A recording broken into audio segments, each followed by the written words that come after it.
السلام علیکم ورحمۃ اللہ وبرکاتہ۔ اللہ کے فضل اور اس کی توفیق سے آج ہم انشاءاللہ تعالی سورۃ البقرہ کی آیت نمبر 111 سے لے کر 113 تک پڑھیں گے۔ اعوذ باللہ من الشیطان الرجیم، بسم اللہ الرحمن الرحیم۔ وقالو، اور ان سب نے کہا، لن يدخل الجنت، ہرگز نہیں وہ داخل ہوگا جنت میں، الا من کانا، مگر جو ہو، ہودن او نصارا، یہودی یا نصرانی ہو۔ دل کا یہ امانیہم، ان کی جھوٹی تمنائیں ہیں۔ قل، تم کہو، ہاتو، تم سب لاؤ، برہانکم، اپنی دلیل، ان کن تم صادقین، اگر ہو تم سب سچے۔ بلا، ہاں کیوں نہیں، من اسلمہ، جو جھکا دے، وجہہ للہ، اپنا چہرہ اللہ کے لیے، وہوا، اور وہ، محسن، نیکی کرنے والا ہو، فلہ، تو اس کے لیے، اجرہ، اس کا اجر ہے، عند ربہ، اس کے رب کے پاس، ولا خوف علیہم، اور نہ خوف ہوگا ان پر، ولا ہم یحزنون، اور نہ وہ سب غمگین ہوں گے۔ وقالت الیہود، اور کہا یہودیوں نے، لیست النصارى، نہیں ہے نصارہ، علی شیء، کسی چیز یعنی دین پر۔ وقالت النصارى، اور کہا نصارہ نے، لیست الیہود علی شیء، نہیں ہے یہودی کسی چیز یعنی دین پر۔ وہم یتلون الکتاب، حالانکہ وہ سب تلاوت کرتے ہیں کتاب کی۔ کذالک، اسی طرح، قال الذین، کہا ان لوگوں نے جو، لا یعلمون، نہیں وہ سب علم رکھتے، مثل قولہم، ان جیسی بات، فاللہ، پس اللہ، یحکم، فیصلہ فرمائے گا، بینہم، ان کے درمیان، یوم القیامت، قیامت کے دن، فیما، جس میں، کانوا، وہ سب تھے، فیہ یختلفون، اس میں اختلاف کرتے۔ وقالوا لن يدخل الجنت الا من كان هودا او نصارى، یہود و نصارہ کی کئی آرزویں جو تھیں ہم نے پہلے پارے میں بھی پڑھی۔ یہودی کہتے تھے کہ جنت ہمارا حق ہے، عیسائی کہتے تھے کہ جنت ہمارا حق ہے، ہمارے علاوہ کوئی جنت میں نہیں جائے گا۔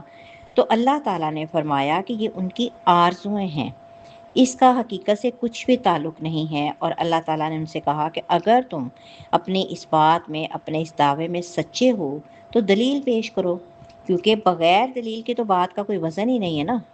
برہان ایسی عقلی یا نقلی دلیل کو کہتے ہیں جو جھگڑے کو ختم کرنے کے لیے مفید ہو۔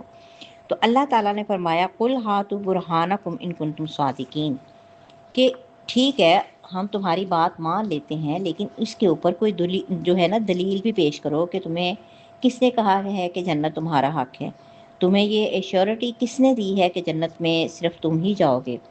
تو یہ محض آرزویں ہیں، یہ کوئی حقیقت نہیں ہے۔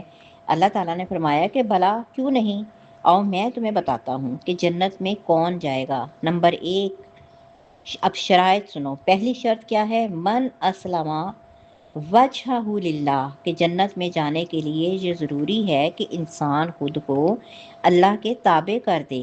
چہرے کا ذکر اس لیے ہے کہ جب چہرہ تابع ہو گیا تو پورا جسم ہو گیا۔ اور سلم اس جانور، اس اونٹ کو کہتے ہیں جس کا کڑیالہ، اس کے یعنی کڑیالے کے اندر سے جو رسیاں گزار کے اس کی ناک کے نتنوں میں ڈالی جاتی ہیں اور پھر واپس وہ اپنے مالک کے ہاتھ میں ہوتی ہیں کہ وہ جہاں چاہے اس کو موڑ دے۔ تو مسلمان بھی وہی ہوتا ہے جو اپنی باگیں، اپنی ڈور اپنے رب کے ہاتھ میں دے کہ میرا رب مجھے جہاں مرضی موڑ دے، جیسے مرضی مجھے چلائے۔ تو اللہ تعالیٰ نے فرمایا کہ جنت میں جانے کے لیے سب سے پہلی شرط جو ضروری ہے وہ ہے اپنا چہرہ اللہ کے تابع کر دو، خود کو اللہ تعالیٰ کے سپرد کر دو۔ اور نمبر 2 شرط کیا ہے کہ وَهُوَ محسن، کہ جنت میں جانے کے لیے ضروری ہے کہ انسان محسن ہو۔ اور محسن کون ہوتا ہے؟ نیکی کرنے والا، ٹھیک ہے؟ کون ہوتا ہے؟ جس کا عمل قرآن و سنت کے مطابق ہو، کیونکہ احسان کی ڈیفینیشن جو رسول اللہ صلی اللہ علیہ وآلہ وسلم نے بتائی ہے وہ یہ ہے کہ تو اللہ تعالیٰ کی عبادت اس طرح کر گویا کہ تو اللہ کو دیکھ رہا ہے۔ اور اگر یہ کیفیت پیدا نہیں ہوتی تو پھر یہ ضرور ہونی چاہیے کہ اللہ تعالیٰ تجھے دیکھ رہا ہے، یہ احسان ہے۔ اور یہ صحیح بخاری کی حدیث نمبر 50 ہے۔ تو جو محسن ہو، جو ہر عمل اس نظریے سے کرے کہ اس کا رب اسے دیکھ رہا ہے، وہ جنت میں جائے گا۔ اور محسن وہ ہوتا ہے جس کا عمل قرآن و سنت کے مطابق ہوتا ہے۔ अब देखिए कि अगर कोई शख्स अपना चेहरा अल्लाह ताला के ताबे नहीं करता तो वो रियाकार है, वो अमल कर रहा है दूसरों के लिए, तो अगर अमल में रियाकारी आ गई तो ये शिर्क असगर है और वो अमल भी ज़ाया है। और अगर दूसरी शर्त नहीं है, वो मुहसिन नहीं है, उसका अमल कुरान और सुन्नत के मुताबिक नहीं है, तो डेफ़िनेटली वो बिदअत है और गुमराही है, वो अमल भी दुरुस्त नहीं है, उसका फ़ायदा भी नहीं है। रसूलुल्लाह सल्लल्लाहु अलैहि वसल्लम ने फरमाया कि हर नई चीज़ बिदअत है जो दीन के अंदर दाखिल की जाए, और हर बिदअत गुमराही है और हर गुमराही आग में ले जाएगी। सुनन निसाई की हदीस नंबर है 1578। तो मालूम हुआ कि इखलास ज़रूरी है। किसी ग्रुप का फ़र्द होकर जन्नत में जाने की ठेकेदारी का ऐलान करना ये महज़ आरज़ुएँ हैं। हकीकी तौर पर जन्नत में जाने के लिए ख़ुद को अल्लाह ताला के ताबे करना ज़रूरी है। अपने अंदर इख़लास पैदा करना ज़रूरी है और हमारे अमाल का कुरान और सुन्नत के मुताबिक होना ज़रूरी है। अगर ये 2 शराइत पाई जाएँ तो अल्लाह ने अजर साबित कर दिया है और ऐसे लोगों को अल्लाह ताला मुस्तक़बिल के ख़ौफ़ से और माज़ी के गम से आज़ाद कर देगा। वो किसी भी तरह के ख़ौफ़ में मुब्तला नहीं होंगे और कोई गम उन्हें लाहक़ नहीं होगा। अल्लाह ताला हमें उनमें शामिल फ़रमाए। वक़ालतल यहूदु लैसतिन नसारा अला शै। अहले किताब मुसलमानों के ख़िलाफ़ तो मुत्तहिद होते हैं, लेकिन आपस में उनकी जो नफ़रतें हैं ना, वो अरूज पर हैं, जिनका तज़किरा अल्लाह ताला ने इस आयत में किया है कि यहूदी कहते थे कि सिर्फ़ हमारा दीन ही दीन है, ईसाइयों का दीन कुछ भी नहीं है, और ईसाई कहते थे कि सिर्फ़ हमारा ही दीन असल है, यहूदियों का दीन कुछ भी नहीं है। वहुम यतलूनल किताब, हालाँकि दोनों किताब पढ़ते थे। यहूदी तौरात पढ़ते थे जिसमें ईसा अलैहिस्सलाम की नबूवत का तज़किरा था, ईसाई अंजील पढ़ते थे जिसमें मूसा अलैहिस्सलाम की नबूवत का तज़किरा था, लेकिन इनकार की वजह क्या थी? तासुब, ज़िद, यानी तासुब की वजह से उन्होंने एक दूसरे के दीन का इनकार किया। अफ़सोस कि आज मुसलमानों का भी यही हाल है। 73 फ़िरके हैं हमारी उम्मत के, और अल्लाह ताला ने कुरान में ऐलान किया कि हर गिरोह उस चीज़ में खुश है जो उसके पास है। ठीक है? हर कोई खुद को कहता है कि मैं जन्नती हूँ, मेरा हक़ है, मैं जन्नत में जाऊँगा, बाकियों को वो गुमराही में सब पर समझता है। यानी जो काम वो करते थे, जो नज़रियात उनके थे, वही हमारे हकीकत में हैं। हकीकत में दुरुस्त वो फ़िरका है जो कुरान और सुन्नत पर अमल कर रहा है, जो रसूलुल्लाह सल्लल्लाहु अलैहि वसल्लम और आपके सहाबा इकराम रज़ियल्लाहु तआला अन्हुम के तरीक़े पर चल रहा है।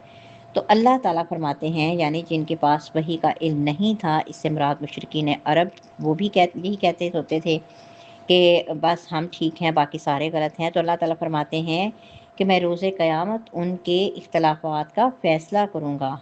वहाँ तो सब क्लियर हो जाएगा कौन दुरुस्त है, कौन गलत है। तो इस वजह से अगर हम खुद को सही मनहज पर चलाना चाहते हैं, तो फिर हमें रसूलुल्लाह सल्लल्लाहु अलैहि वसल्लम के तरीक़े की इत्तबा करनी होगी। आप सल्लल्लाहु अलैहि वसल्लम के रास्ते पर चलना होगा, और अगर हम चाहते हैं कि जन्नत हमारा हक़ हो, तो फिर हम नबी सल्लल्लाहु अलैहि वसल्लम की इत्तबा करें। क्योंकि रसूलुल्लाह सल्लल्लाहु अलैहि वसल्लम ने फरमाया कि यहूद 71 या 72 फ़िरकों में और नसारा भी इतने ही फ़िरकों में जुदा-जुदा हो गए, और मेरी उम्मत 73 फ़िरकों में जुदा-जुदा यानी तक़सीम हो जाएगी। सुनन अबी दाऊद की हदीस नंबर 4596 है। एक दूसरी हदीस में आता है कि रसूलुल्लाह सल्लल्लाहु अलैहि वसल्लम ने फरमाया कि वो सब आग में होंगे मगर एक मिल्लत। लोगों ने पूछा कि या रसूलल्लाह वो कौन है? तो आप सल्लल्लाहु अलैहि वसल्लम ने फरमाया जो उस तरीक़े पर चले जिस पर मेरी और मेरे सहाबा इकराम हैं रज़ियल्लाहु तआला अन्हुम में। जामे तिर्मिज़ी की हदीस नंबर है 2641। तो नबी सल्लल्लाहु अलैहि वसल्लम ने तो हमारे इख्तिलाफ़ का भी फ़ैसला कर दिया है, यहीं पर ही क्लियर कर दिया कि जन्नत के दावेदारों को चेक करना चाहिए कि क्या वो नबी सल्लल्लाहु अलैहि वसल्लम की इत्तबा कर रहे हैं, आपके सहाबा इकराम रज़ियल्लाहु तआला अन्हुम के तरीक़े पर चल रहे हैं। अगर तो ऐसा कर रहे हैं, तो फिर तो दिल में ये आरज़ू रखना और जन्नत की तमन्ना करना रखने की बजाय, अगर ऐसा नहीं है, सरीहन कुरान और सुन्नत की मुखालिफत है, बिदात में गिरे हुए हैं, शिर्क की दलदल में फँसे हुए हैं, और इसके बावजूद मतलब कहें कि हम मोहम्मद मुस्तफ़ा सल्लल्लाहु अलैहि वसल्लम के उम्मती हैं और जन्नत में जाएँगे, तो ये महज़ एक दावे हैं, ठीक है? इसकी कोई भी हकीकत नहीं है। तो अल्लाह ताला से दुआ है कि अल्लाह ताला हम सबको कुरान और सुन्नत की समझ अता फ़रमाए। आमीन या रब्बुल आलमीन।